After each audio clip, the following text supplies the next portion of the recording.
What is Flask? Flask is a micro-web framework written in Python.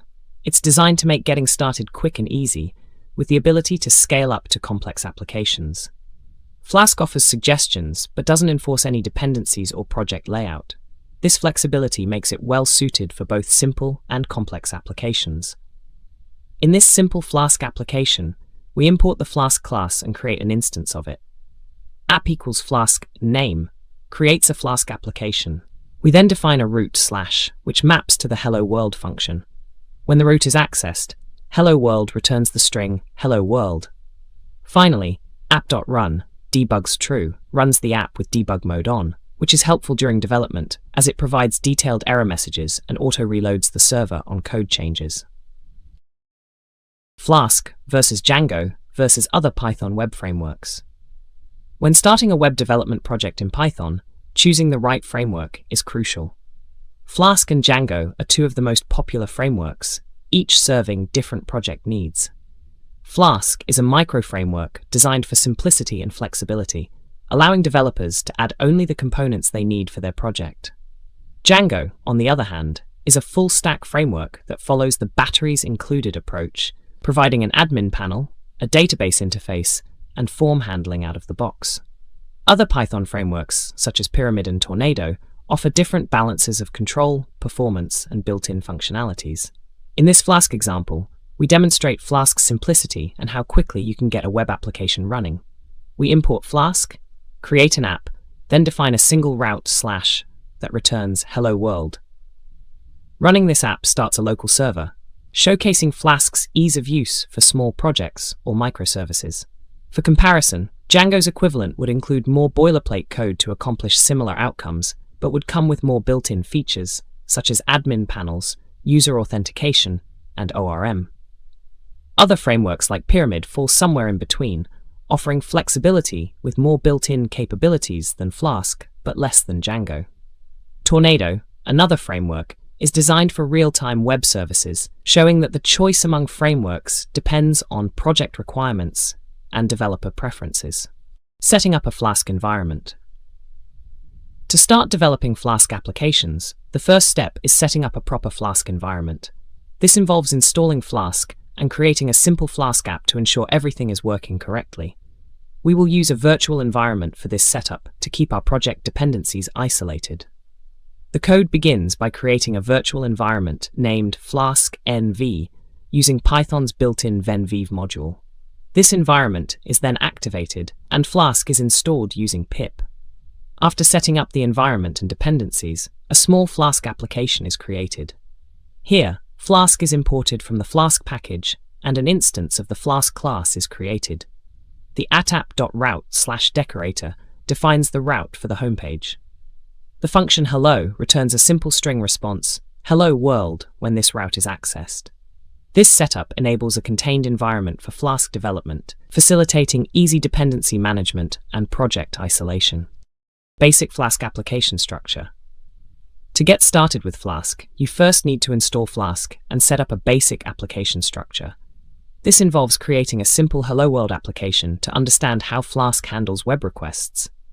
This code snippet demonstrates the simplest Flask application possible. It starts by importing the Flask class and then creates an instance of this class. The instance app is the WSGI application. Next, we use the app.route decorator to tell Flask what URL should trigger our function. The function hello world is defined, which returns hello world as a response to web requests. Finally, the if name equals or main more block ensures the server is only started if the script is executed directly, not if it's imported elsewhere. The app.run debug equals true starts the local server with debug mode enabled, which helps in debugging during development. Running a simple Flask application. Flask is a micro-web framework written in Python. It's designed to make getting started quick and easy, with the ability to scale up to complex applications. To create a simple Flask application, you only need a small amount of code. We'll start by showing you how to create a basic web application that displays Hello World on your web browser. This code creates a small but fully functional web application using Flask. The Flask class is imported from the Flask module, which is the core of any Flask application. The Flask instance app is created, and is the WSGI application. The app/decorator is used to tell Flask what URL should trigger the function that follows. In this case, accessing the root URL flash hello world function, which returns hello world. Finally, the if name = main block checks if the script is executed directly, not imported, and then runs the app. The debug=true argument allows for debugging and automatic reloading during development. Understanding routing in Flask. In Flask, routes are used to direct users to different parts of a web application based on the URL. A route associates a URL pattern to a Python function, effectively creating a view that generates a response for the client. Here's how you can define a simple route in a Flask application. In this code, app.route/ is a decorator that tells Flask which URL should trigger the following function, in this case, hello world. Whenever a user visits the root URL/ of the application, Flask executes hello world and displays hello world in the browser. The if name = main app.run debug part runs the application in debug mode, refreshing the server on code changes. Dynamic routes and URL building. In Flask, dynamic routes are useful for creating URLs that are not static and can change, often based on data from a database or user input. URL building, on the other hand, refers to generating URLs for these dynamic routes programmatically. This allows for more flexibility and ease when it comes to linking different parts of a web application. In the code above, @app.route post/int postid defines a dynamic route that takes an integer parameter postid from the URL. This means that for any integer you put in place of postid in the route, the corresponding function showPost will be invoked with postid as its argument. Furthermore, URL for showPost, postid 42, is used to build a URL for the showPost view function, dynamically inserting 42 as the post ID.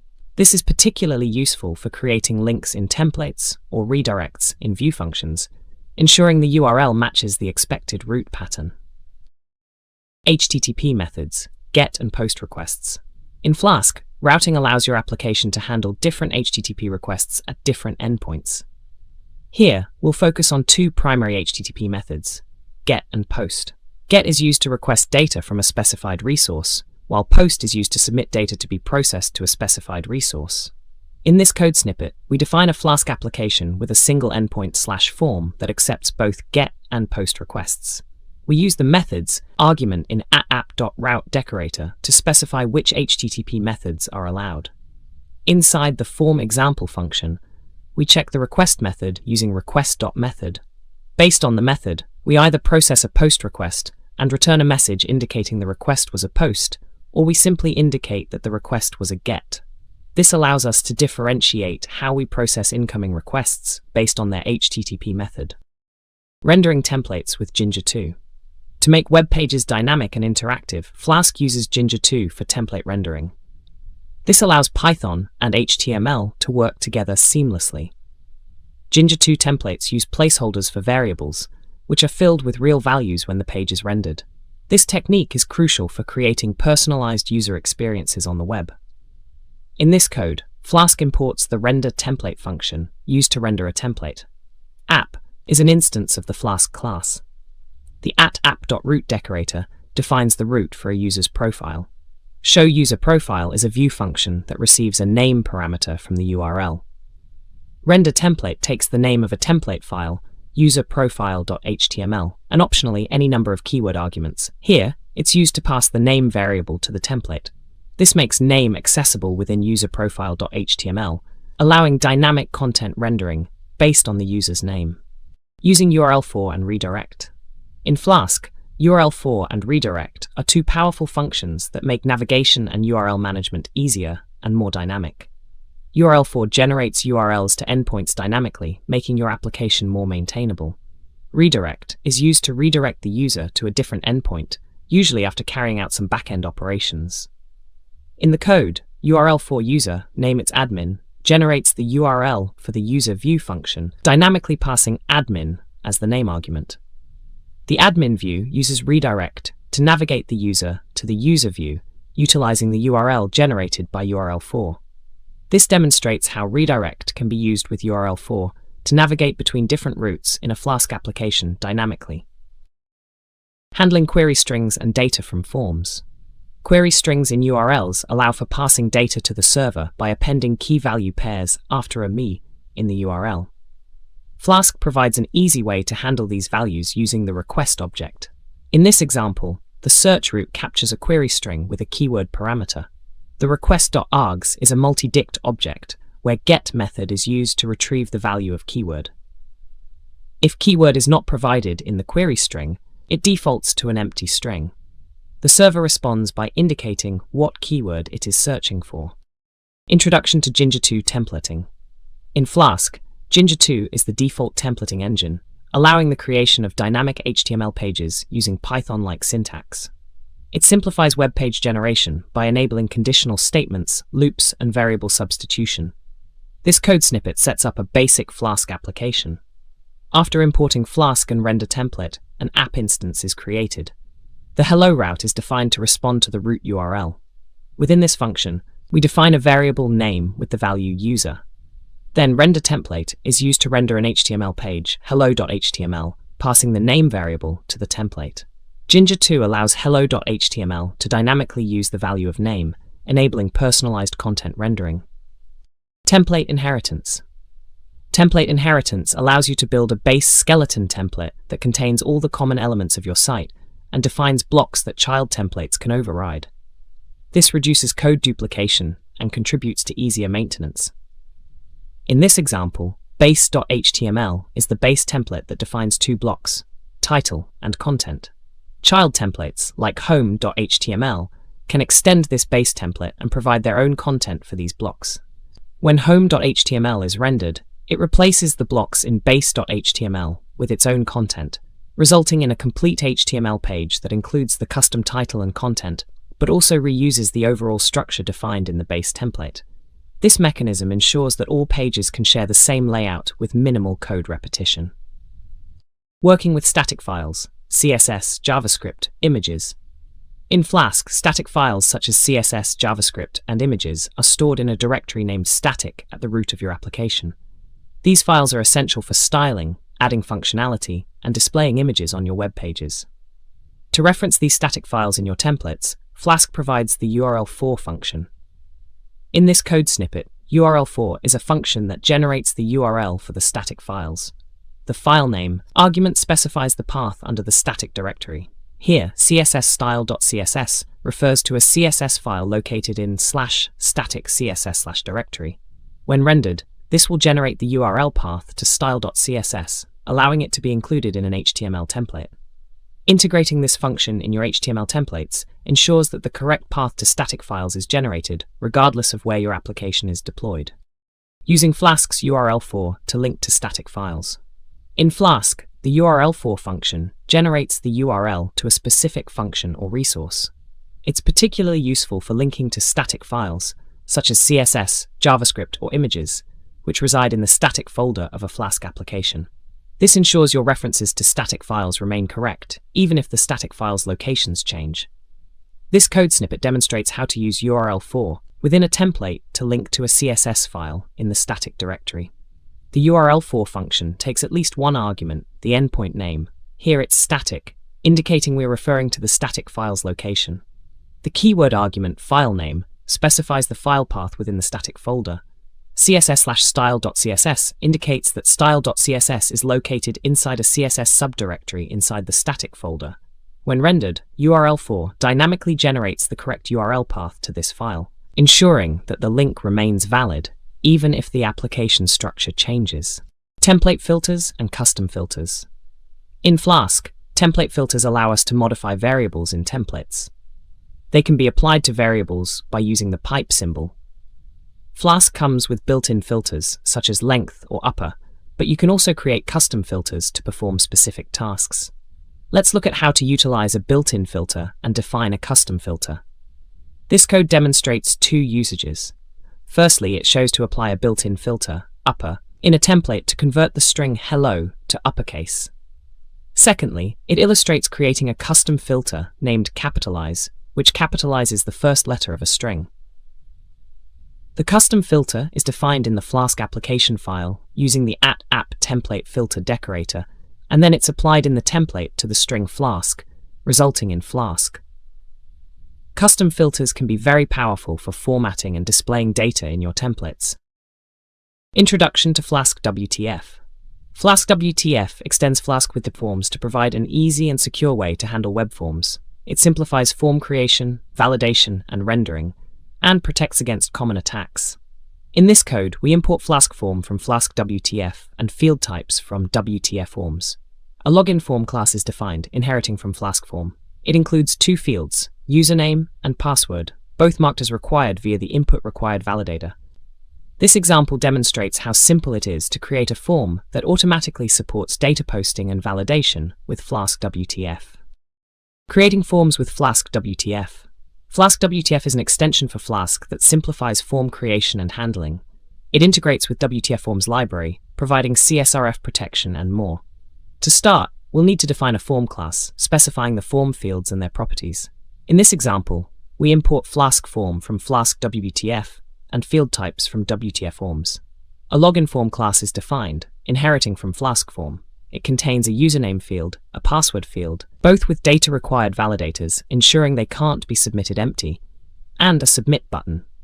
This form can be easily rendered in templates and handled in Flask view functions, providing a robust way to handle user input securely and efficiently. Field types and validators. In Flask WTF, forms are defined by creating classes that inherit from Flask form. This framework provides a variety of predefined field types and validators to streamline form handling in Flask applications. Field types determine the kind of data accepted by a form field, while validators enforce rules that the data must adhere to. In the provided code, we define a login form class extending Flask form. It features three fields: username, password, and email. Each field is represented by a different class that corresponds to the type of input data: string field for text, password field for passwords. The validator's argument in each field constructor specifies a list of conditions that the input must satisfy. Input required ensures the field is not submitted empty, and email verifies that the input follows an email format. Collectively, this setup demonstrates how Flask WTF facilitates form creation by offering versatile and easy-to-use fields and validation mechanisms. CSRF protection. Cross-site request forgery, CSRF, is a security threat where unauthorized commands are transmitted from a user that the web application trusts. Flask WTF provides an easy way to protect your forms against CSRF attacks by using a secret key and including a unique token in each form. In this code snippet, a basic login form is created using Flask WTF, which automatically includes CSRF protection. Firstly, a secret key is set for the Flask app using app.config secret key. This key is used to encrypt the CSRF tokens. The login form class inherits from Flask form and defines two fields, username and password. When rendering the login template, the form object is passed to render template. Flask WTF takes care of generating a CSRF token and including it in the form. The validate_on_submit method not only checks if the form is submitted via post, but also validates the CSRF token. If everything checks out, the form submission is considered successful. Rendering forms in templates, validation feedback. To effectively use forms in Flask applications, it's crucial to understand how to render them within templates and provide users with validation feedback. Flask WTF simplifies these tasks, enhancing user experience and form validation processes. This example demonstrates how to create a simple form with Flask WTF, render it within a Flask template, and display validation feedback for users. The form includes a required name field and a submit button. When the form is submitted and validates successfully, a welcoming message is shown with the user's input. If validation fails, e.g., the name field is left empty, an error message is displayed. The Python code section defines the form and a route to handle requests, while the HTML snippet illustrates how to render the form and display error messages. This shows the integration of Flask WTF forms in a Flask application, providing a user-friendly way to input data and receive instant feedback. Configuring SQLite with Flask. To utilize SQLite 3 with Flask, minimal setup is required. Flask can easily connect to various types of databases, including SQLite, through extensions, or directly using Python's built-in SQLite library. Here, we will focus on setting up a simple SQLite database for a Flask application. This code snippet demonstrates the basic configuration required to integrate SQLite into a Flask application.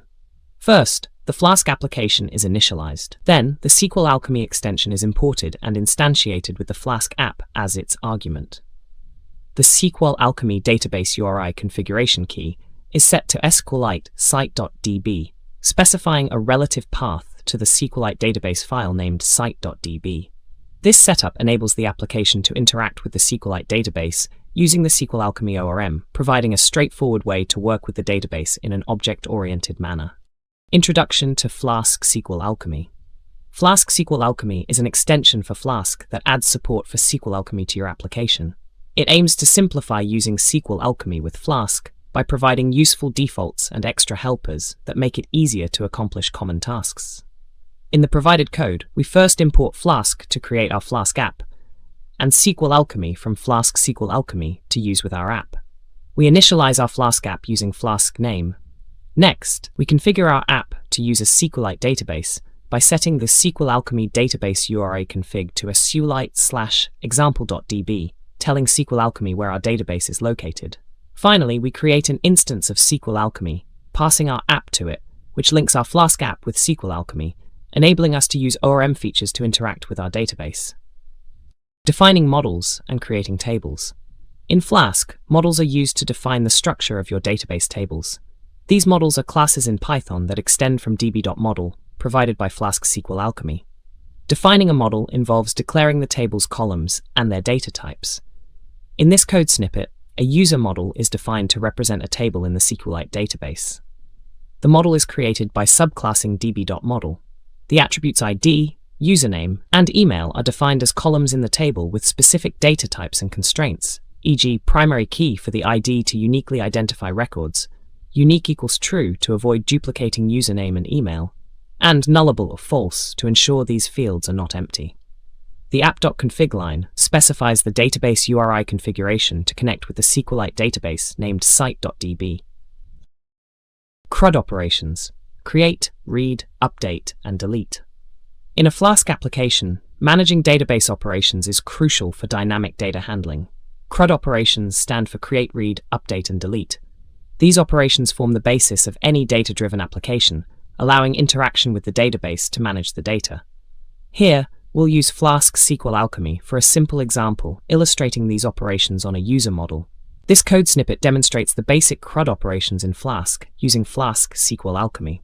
First, a user model is defined with SQL Alchemy, which includes ID and name fields. For creating a new user instance, db.session.add is used, followed by db.session.commit to persist the change to the database.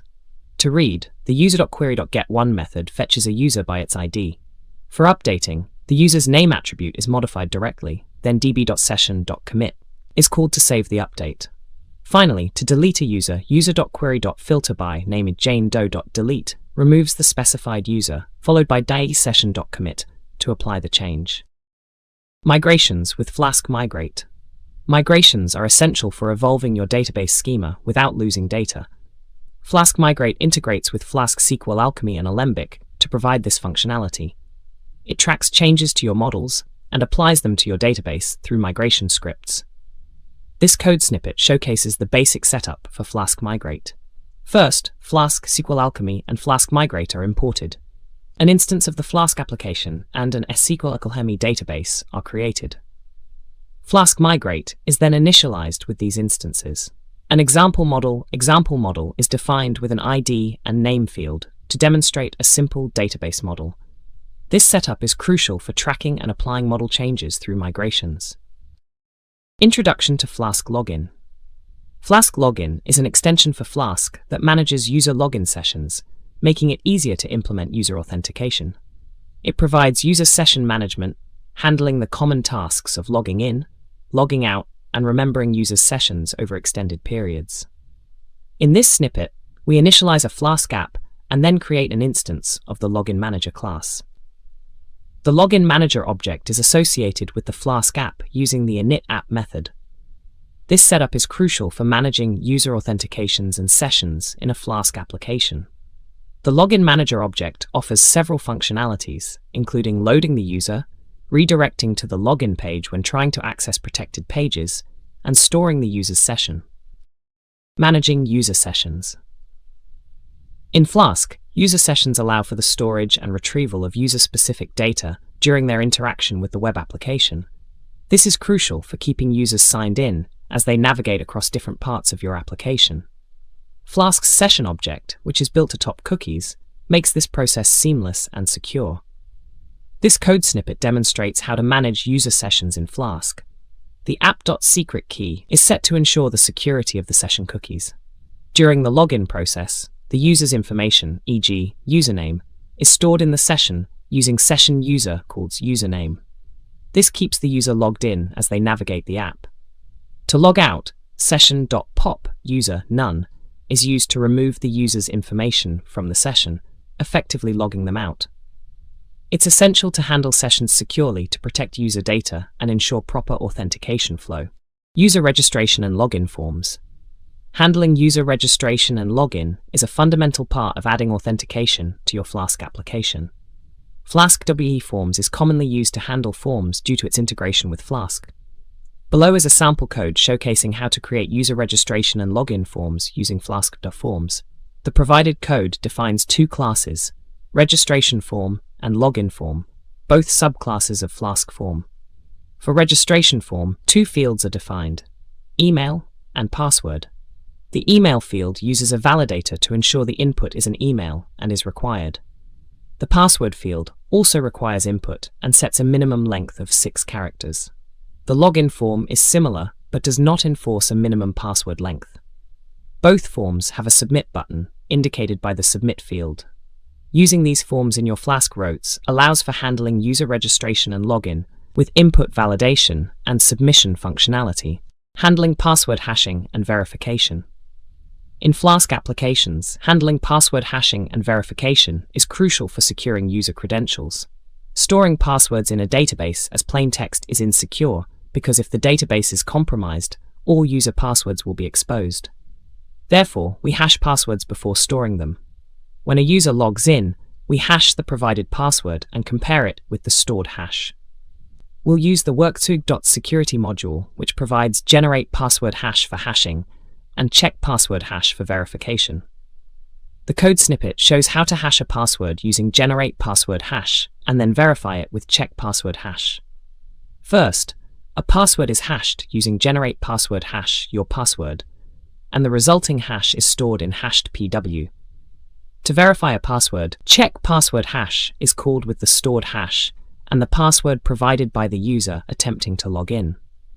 If the function returns true, it indicates that the password entered by the user matches the stored hashed password, proving the user's credentials are correct. This process ensures that passwords are never stored in plaintext and are verified in a secure manner. Protecting routes with login required. In Flask, to protect certain routes so that only authenticated users can access them, we use the @LoginRequired decorator. This ensures that if a user who is not logged in tries to access a protected route, they are redirected to the login page or another specified page. First, ensure you have the Flask login extension installed and initialized in your application. In this code, we first import required modules and functions. We create an instance of Flask and Login Manager, then initialize the Login Manager with our app.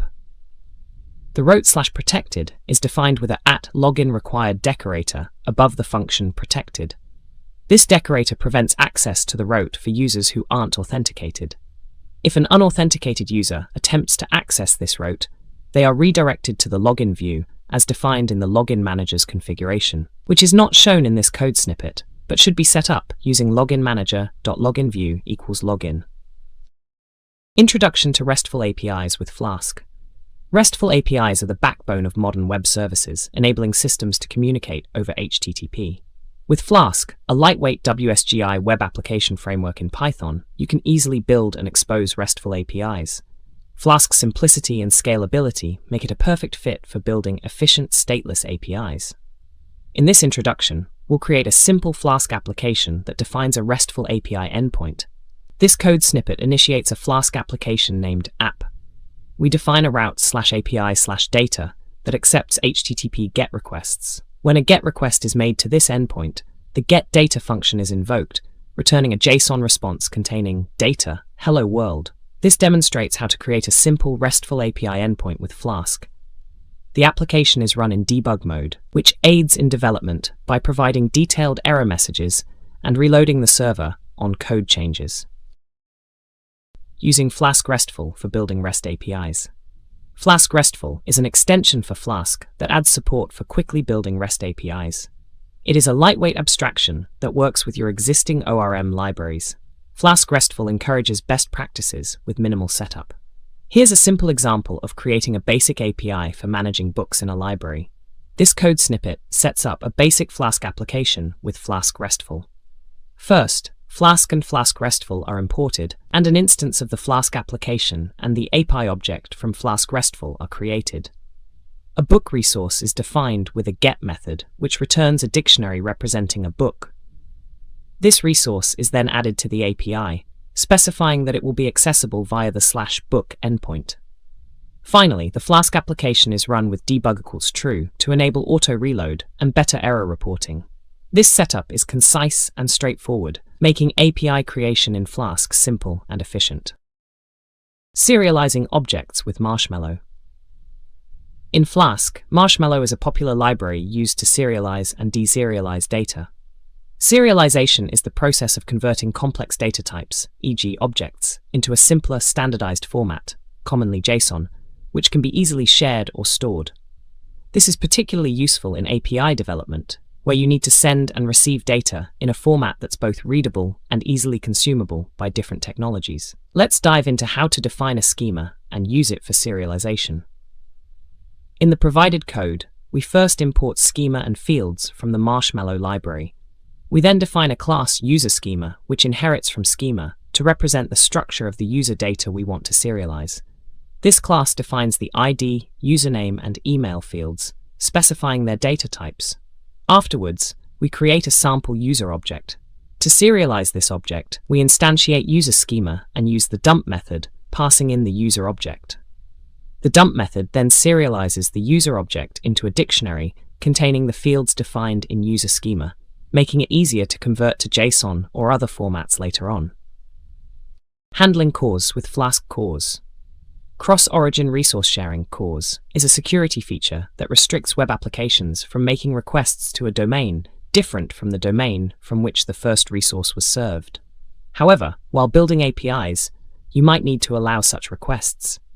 Flask CORS is an extension for Flask that makes it easy to add CORS capabilities to your Flask application.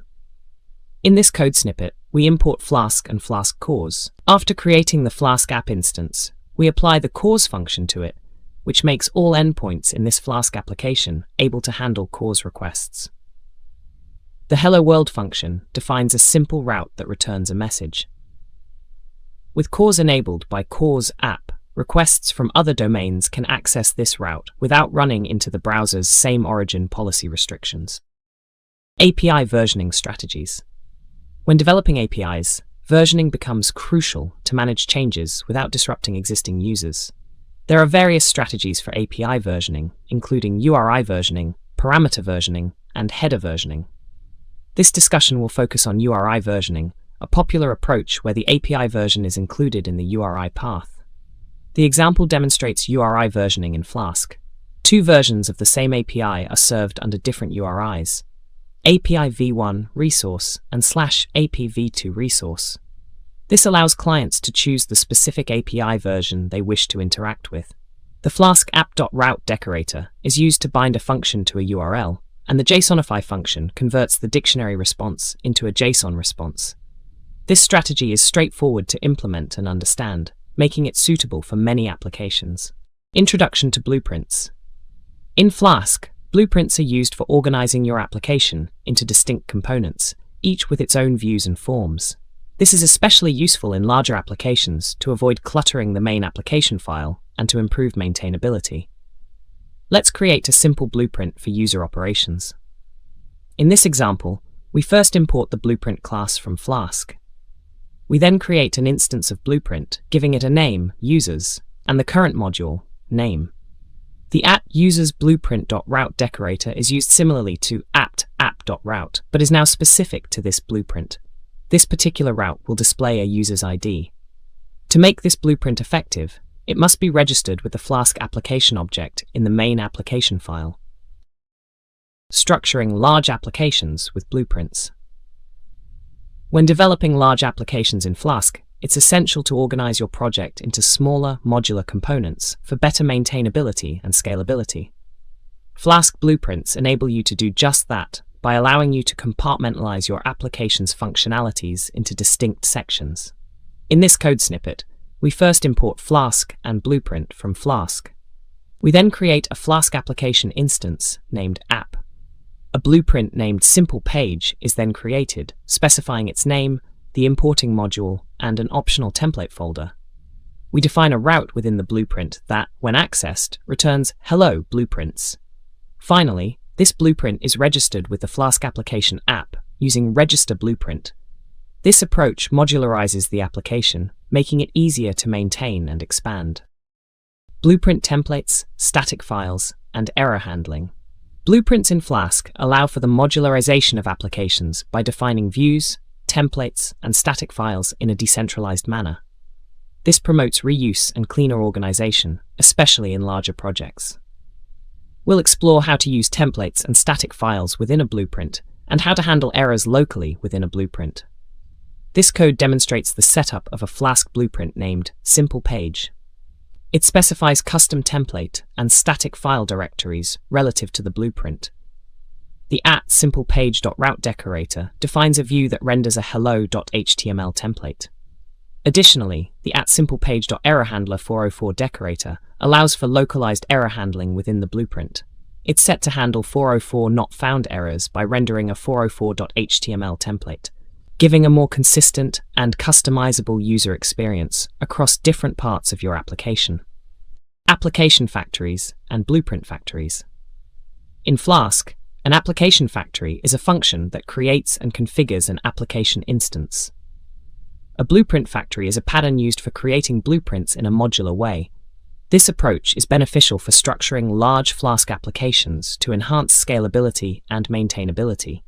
Below is an example demonstrating both concepts. In the code above, create app is an application factory that takes a configuration object and creates an instance of a Flask application.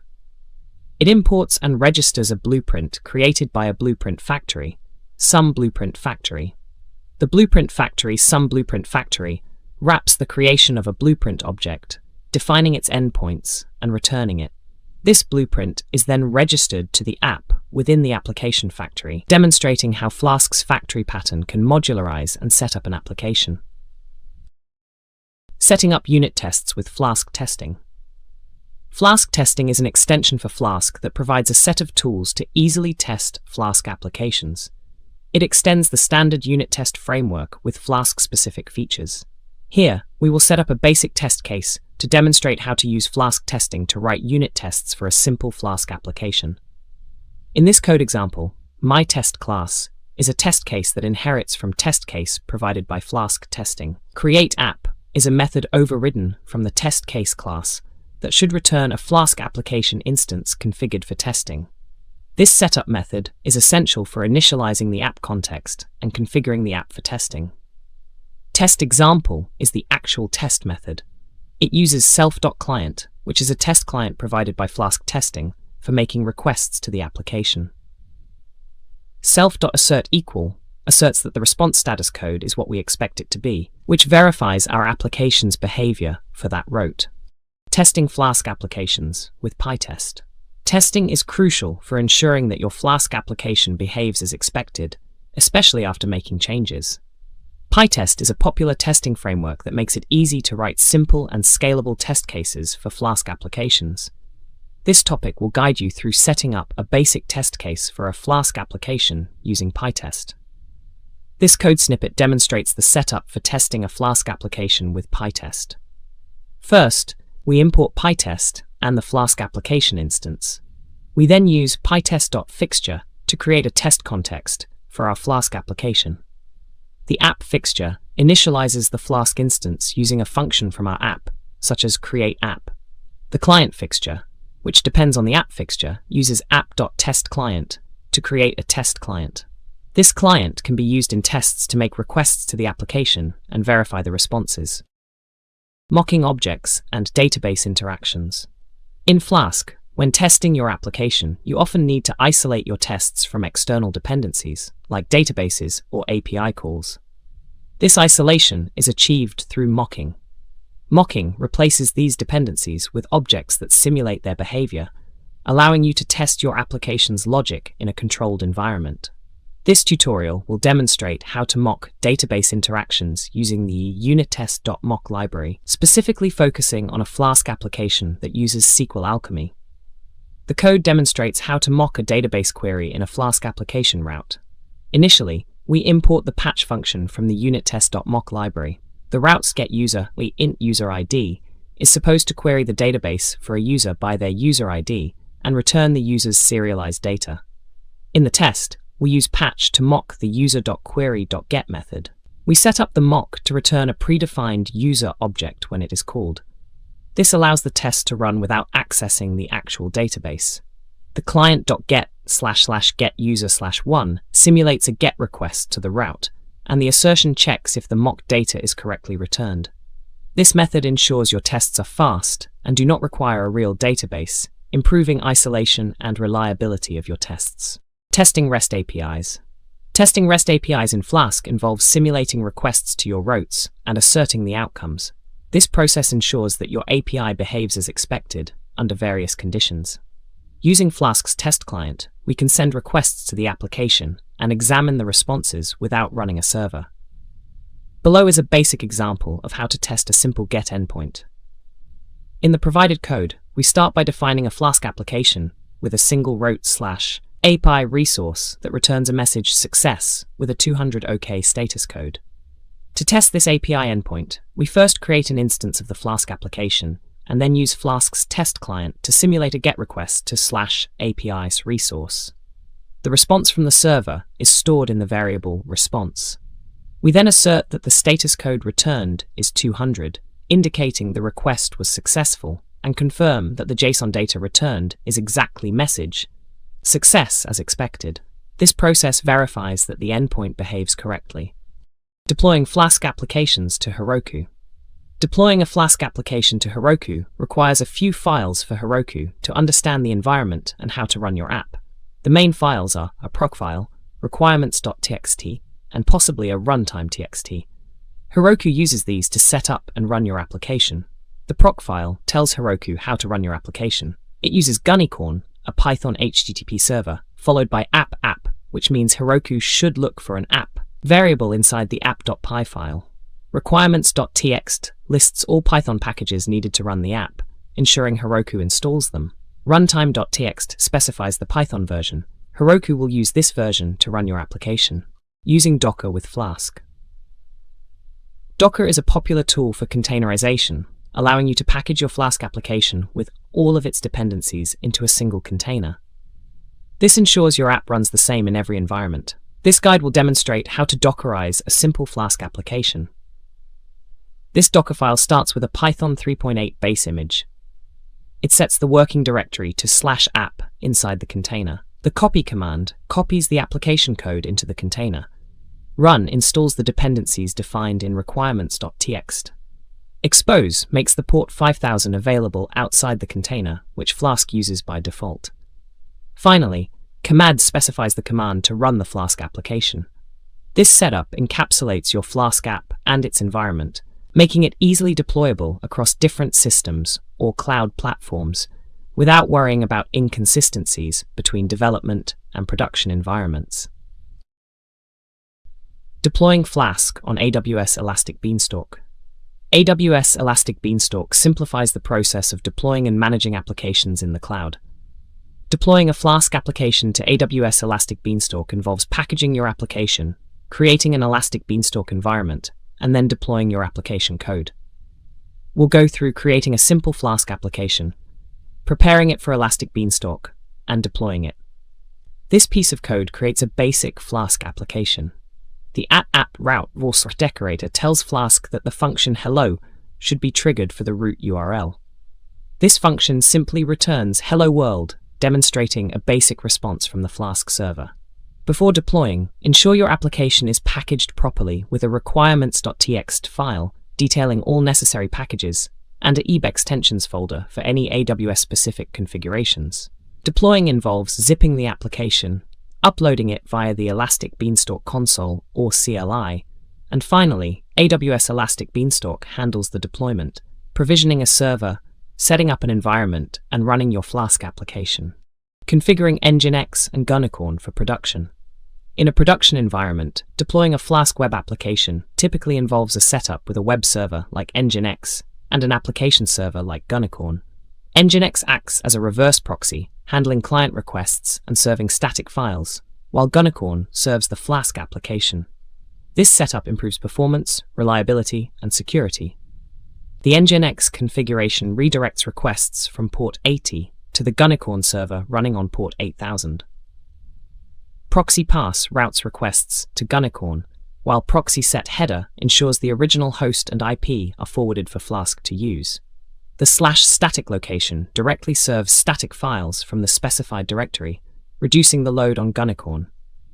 This setup is essential for achieving a robust and efficient Flask application deployment. Implementing WebSockets with Flask Socket I/O. WebSockets allow for real-time bidirectional communication between the client and server, enhancing user experience for live applications, such as chats or real-time notifications. Flask Socket I/O integrates WebSocket communication in Flask applications seamlessly. This tutorial demonstrates the initial setup. This code snippet establishes a basic Flask application integrated with Flask Socket I/O for WebSocket communication. First, Flask and Flask Socket I/O are imported, along with emit for sending messages back to the client. A secret key is defined for the Flask app to use sessions. The Socketio equals Socket I/O app line initializes Flask Socket I/O with the Flask app. A simple rote / returns a web page. The @Socketio.on message decorator listens for message events from the client, then prints the message and responds with a response event containing a confirmation message. Finally, Socketio.run app starts the Flask application with Socket I/O support instead of the typical app.run, enabling WebSocket communication.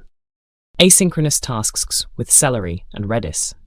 When building Flask applications, certain tasks may be time-consuming, such as sending emails, data processing, or batch jobs, which, if executed in the web request cycle, can drastically impact user experience by making the application feel sluggish.